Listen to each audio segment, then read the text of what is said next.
Bonjour les amis, nous sommes le mardi 29 septembre et après consultation de toute une bonne partie de l'équipe, nous arrivons avec des conclusions suite à cette attaque d'un traître qui a infiltré nos rangs en violant toutes les règles déontologiques du journalisme, de la Convention de Munich, des règles journalistiques de la presse suisse. Ce journaliste ne mérite pas son titre de master, ce journaliste ne mérite pas de figurer parmi la corporation des journalistes. Ce journaliste a violé vraiment toutes les règles et ça pourrait faire un cas d'école dans l'école des journalistes à traiter et à critiquer de manière le long et en large. J'aimerais commencer par le plus grave. Le plus grave, c'est que dans le film, notamment de L'Aimant bleu, fait avec son aide, on nous assimile à la violence. On fait des amalgames, on montre des scènes avec du feu, avec de la violence policière, de la violence des gilets jaunes, ce qui n'est pas du tout dans la tradition suisse, ce qui n'est pas du tout notre comportement, ce qui n'est pas du tout le comportement de tous les membres de nos réseaux. Il parle de réseau, reprenons ce mot. Effectivement, nous sommes ouverts à toutes les tendances, à toutes les personnes, à tous les âges, à toutes les professions. Nos séances sont en rien secrètes. Nos séances ne se tiennent pas dans une église. Ce sont que des mensonges, des calomnies, des diffamations. De montrer l'entrée d'une église avec un horaire d'église, c'est vraiment abject. C'est vouloir attaquer même ma religion. Je ne cache pas que je suis catholique, mais ça n'a rien à voir dans ce débat. L'application Suisse Covid, le référendum n'est pas quelque chose de religieux. Nous acceptons toutes les religions, nous avons des juifs, des musulmans, des athées, des agnostiques, des chrétiens de toute obédience, des musulmans. Je viens de recevoir un paquet impressionnant de signatures faites par un musulman qu'il a fait volontairement, bénévolement. Donc c'est ridicule de nous attaquer en prétendant qu'il y a un aspect d'église catholique dans cette histoire. C'est une affabulation.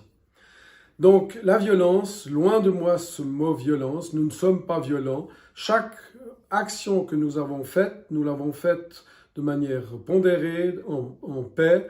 La police le reconnaît, il n'y a pas eu un gramme de violence dans toutes nos manifestations, malgré ce complot, car on peut appeler eux les complotistes, de s'allier entre ID News, je ferai signaler que ID, ça peut être ID aussi, l'identification, hein, c'est pas exclu que ce soit un réseau d'identificateurs, avec l'Aimant bleu, avec probablement TV5, car ils vont interviewer la représentante des télévisions françaises aux États-Unis pour parler de QAnon qu'ils appellent Canon.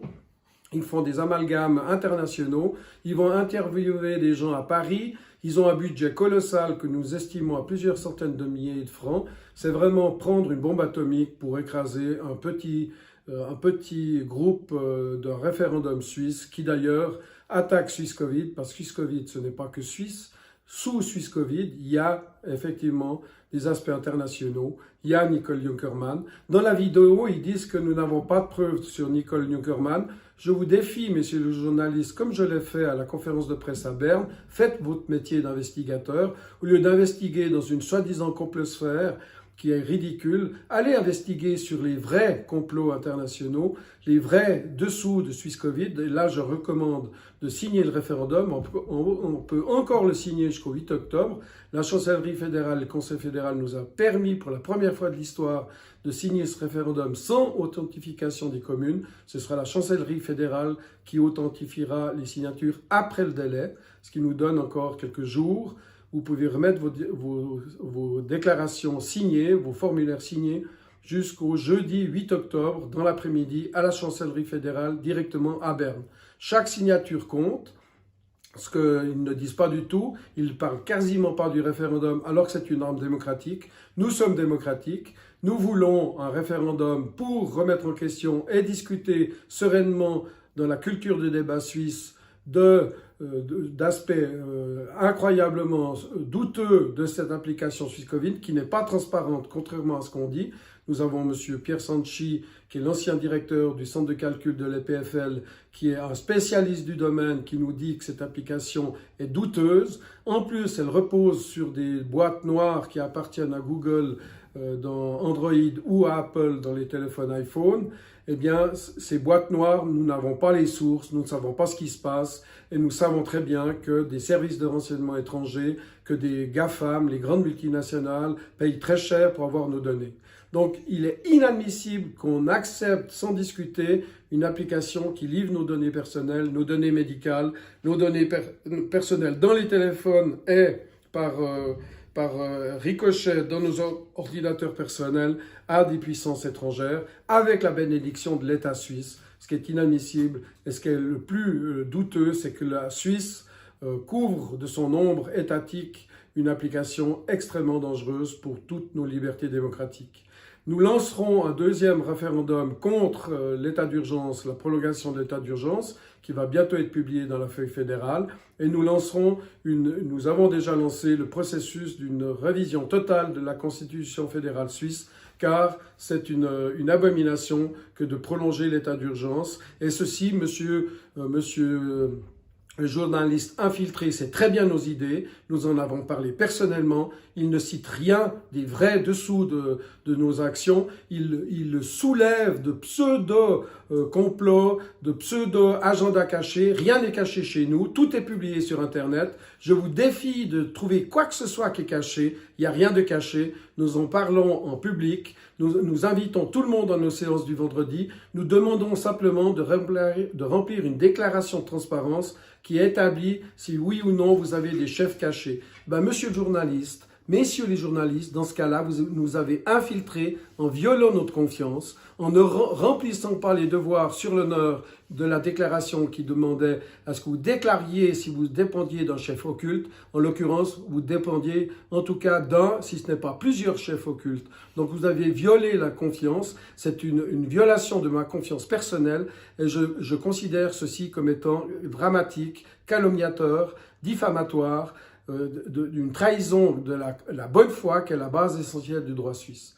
Donc la violence, la rupture du débat démocratique, la rupture de notre culture de discussion ouverte à tous. Vous avez violé toutes nos règles et je trouve ça inadmissible que vous agissiez comme ceci. Vous devriez être licencié, séance tenante, quitter la profession de journaliste, vous n'êtes pas digne d'être un journaliste. Et la direction ou les directions, que ce soit Léman Bleu, ID News, probablement la télévision suisse romande, car sauf erreur, j'ai été interviewé par la télévision suisse romande qui a repris des images et livré ces images à ces messieurs de Léman Bleu. Eh bien, je demande un droit de réponse non seulement à ID News, je demande un droit de réponse à Léman Bleu, je demande un droit de réponse à la télévision suisse romande si c'est bien elle qui a pris les images sur la place des Nations. C'est une rupture de la relation de confiance. Vous employez mes images sans ma permission. Ceci est inadmissible et ça mérite des corrections de votre part. Donc je vous demande de bien vouloir suivre ce que je vous demande, de prendre contact avec moi. À propos, ID News prétend qu'ils ont pris contact avec moi. J'ai reçu un téléphone vendredi passé d'une Céline à qui j'ai dit « Ok », elle ne m'a jamais recontacté et c'est le seul contact que j'ai eu.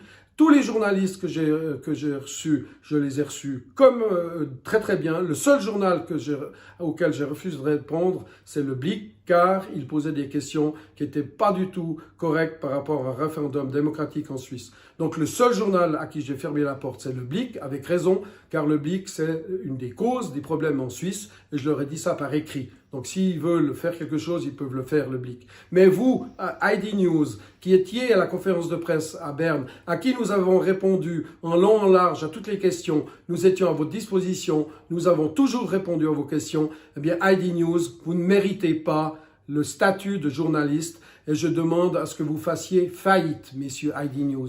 Léman Bleu, la même chose, que vous fassiez faillite. Et vous verrez, l'histoire me donnera raison, car vous traitez ce sujet comme on traite le Covid, Hein, on traite le Covid comme étant une abomination, une chose très grave pour la santé publique. Eh bien, messieurs, le Covid, c'est fini. L'épidémie, ça n'a jamais été une épidémie, ça n'a jamais été une pandémie. C'est un épouvantail, une opération d'état-major, une opération qui fait peur au monde entier. Et vous, les journalistes, vous ne faites pas les enquêtes. Et moi, je vous donne le défi. Faites une enquête sur Junkermann.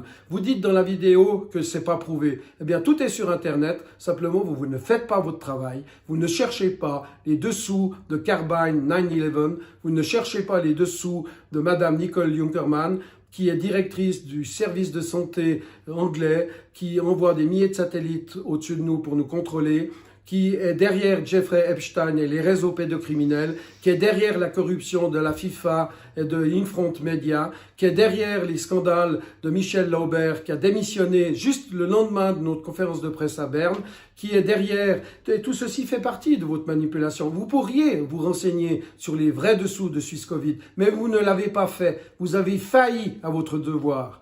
Je vous salue quand même. Au revoir et merci de votre écoute.